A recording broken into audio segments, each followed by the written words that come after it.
I can't remember anything else.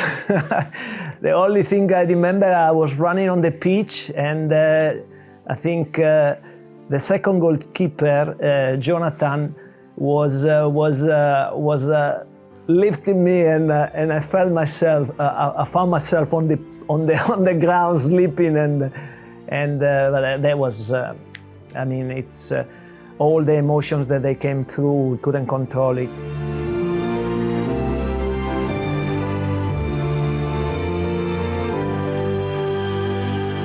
We played our normal formation, normal system, which was the 5-3-2, and we had Almunia in goal. Then there was Joel Ekstrand in the middle of the other two central defenders, which were Cassetti on the left and Lloyd Dolly on the right.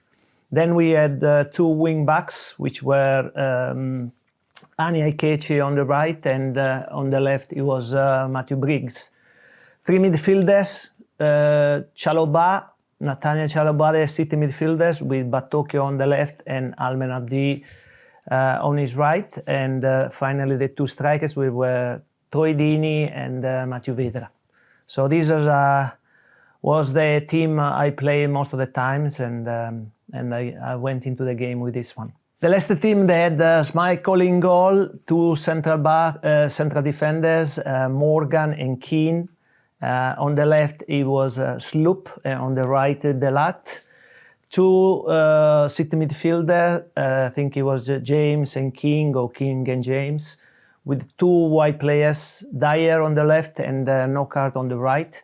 Two strikers, very good ones, Nugent and Chris Wood. So we were playing a very, very good team.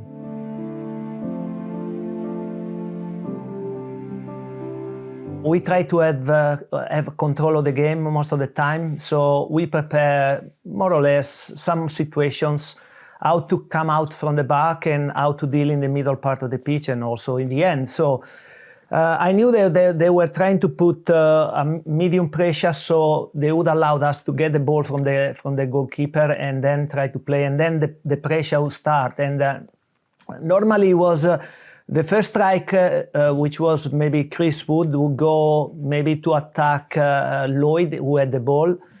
So our plan was to get rid of the first pressure, and so we prepared that when, for example, Chris Wood was attacking Lloyd had to pass to the other central defender, and then when the ball was pressed, then when he was pressed from the other striker, which was Nugent, he had to play to the third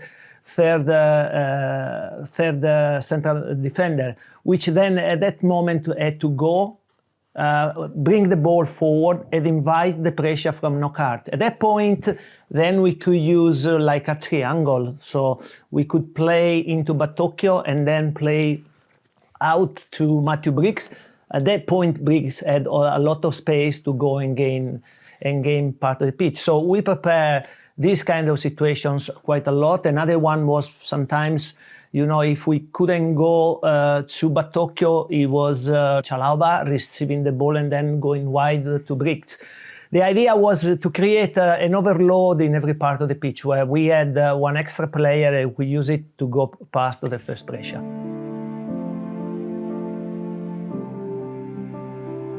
When we go past the first pressure and maybe the ball was into Briggs or into Ani Aikechi, was to go past the other pressure. So, for example, Aikechi had the ball on the right hand side and we went past the first four Leicester player.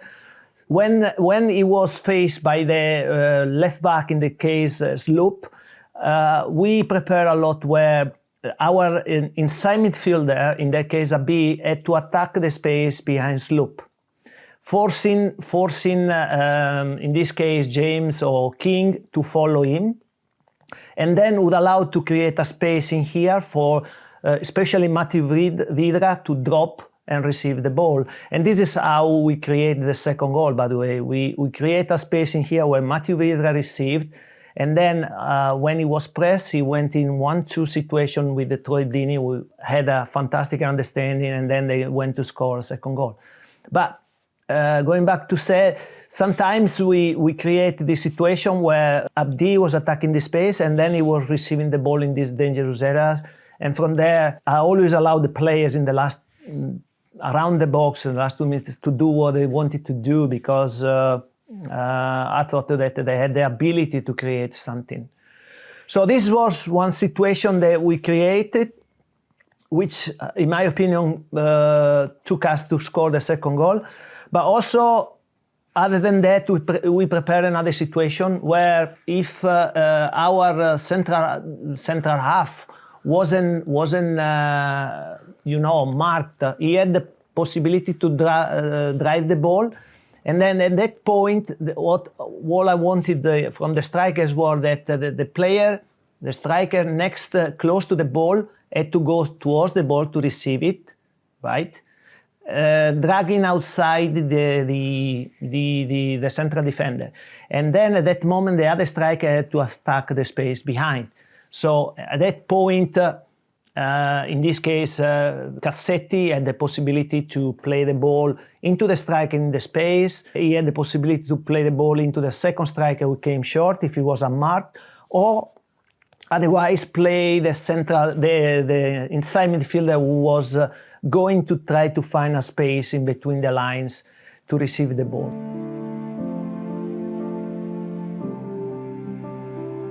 We prepared two situations in particular in which, our team had to be very good.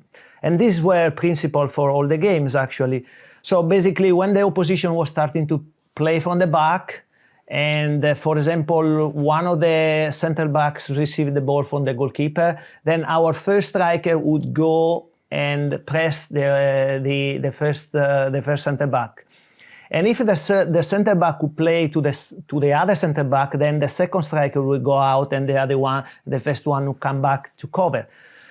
Then if the ball was played to the wide areas, in this case with a short pass, our midfielder, in this case Abdi on the right, had the duty to go in closing down as soon as possible. And as Abdi was going to close the left back, then our first striker, the closest to the ball, had to cover the pass to the inside midfielder. The other striker had to close the pass to the central defender. So the idea was to create like a cage in this situation where we wouldn't allow the opposition to have a lot of space to think and put them straight under pressure and force them to kick a ball forward possibly.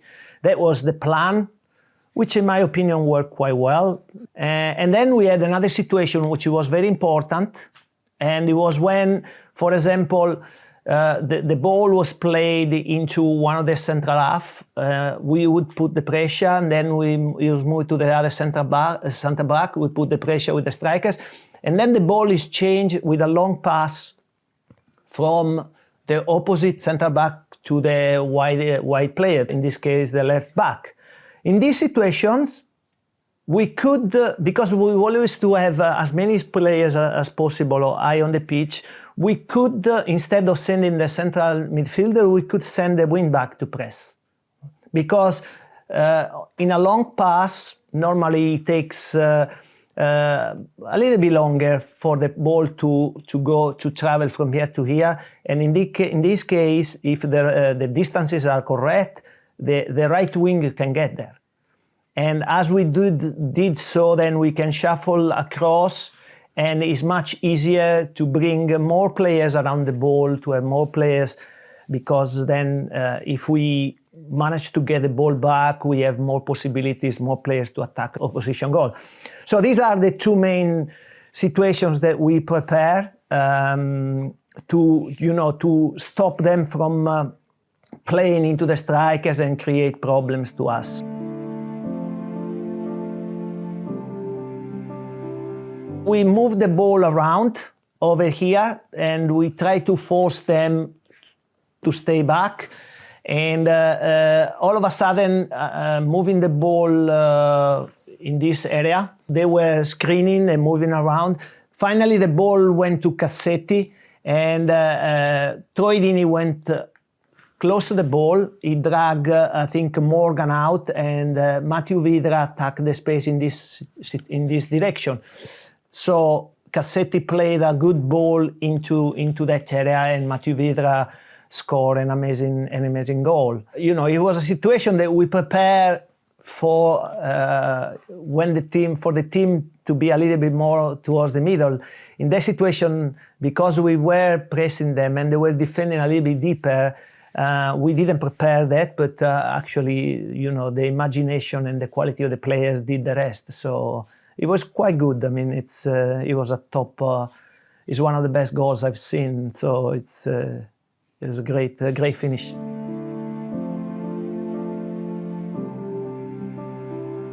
We put a more offensive player for 𝗧𝗵𝘁.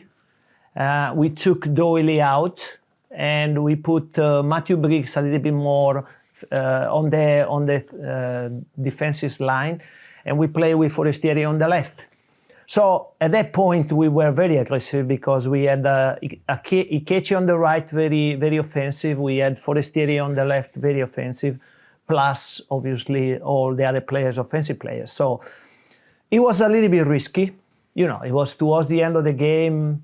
I still had 3 defenders at the back. I said, well, it's a calculated risk because I think they will have to be more aware of 𝗧𝗵𝘁, so maybe they were not going to push too much. So it worked quite well, actually. I mean, it's very presumptuous to say it worked well because we scored after 1 minute that 𝗧𝗵𝘁 was on the pitch. So I think, you know, the quality of the players in that case made a big difference because the second goal was Matej Vydra drop in a pocket in between midfielders and defenders. He received the ball, he turned, he went into 1-2 with Troy Deeney, who had an unbelievable understanding, and he scored the second goal. The quality of the players made a big difference, of course, because of course, their goal that they scored where Nugent had an unbelievable header. So it's part of the game, and fortunately for us, you know, we had players in that day that they were in good shape, and they produced an outstanding performance.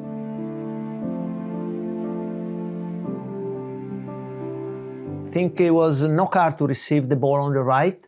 And then he was very good because he ran with the ball, and then he had, I believe, 𝗧𝗵𝘁 and Briggs here, and he was very good to go past both of them on this part of the pitch. Then 𝗧𝗵𝘁 went to face him. Everybody came back, obviously. 𝗧𝗵𝘁 went to face him, and actually 𝗧𝗵𝘁 was very good because Knockaert tried to go past him on the outside, but 𝗧𝗵𝘁 just hold him off quite well, but Knockaert went down in a very spectacular way. And I remember the referee was in a very good position, actually, and Oliver, and saw him, and he blew the whistle and he made like this, and I thought he's gonna go and book him. But when I see that he was giving the penalty, you know, I couldn't believe what happened. And everybody, I think, saw the replays, and you can imagine the desperation of you know, all my bench, myself, all the players, because they couldn't believe. He took the first penalty, which was a little bit weak, and then he had the rebound where 𝗵𝘁 was very good because caught the ball, and then as soon as the ball was clear in the right, I had already 4 or 5 players running for the box. I remember that 𝗧𝗵𝘁 was the first one to receive the ball. He drove the ball for a few yards, and then he went to 𝗧𝗵𝘁 on the right side, and he was moving the ball, and I saw a lot of players just flying into the box. 𝗧𝗵𝘁 was very good because he passed one player, he went past one player first, and then put a good cross to the back where I think Jonathan Hogg had, you know, he played the ball with such an intelligence and quality where instead of trying to hit the ball with a header, he dropped the ball back to Troy Deeney and Troy had an unbelievable finish. Then I can't remember anything else. The only thing I remember, I was running on the pitch, and I think the second goalkeeper, Jonathan, was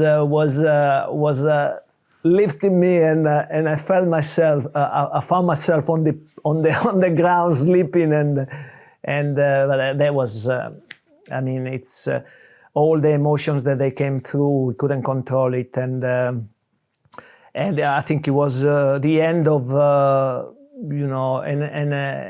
an unbelievable game that people will remember for long, and people at Watford will remember that game a lot. I certainly will, and I was so proud of my team, of the players at the end, and it's. I understand we didn't make we didn't win the final, but still we've been part of something important for Watford in terms of emotions and pleasure to be, playing and supporting the team, and that is very important for me.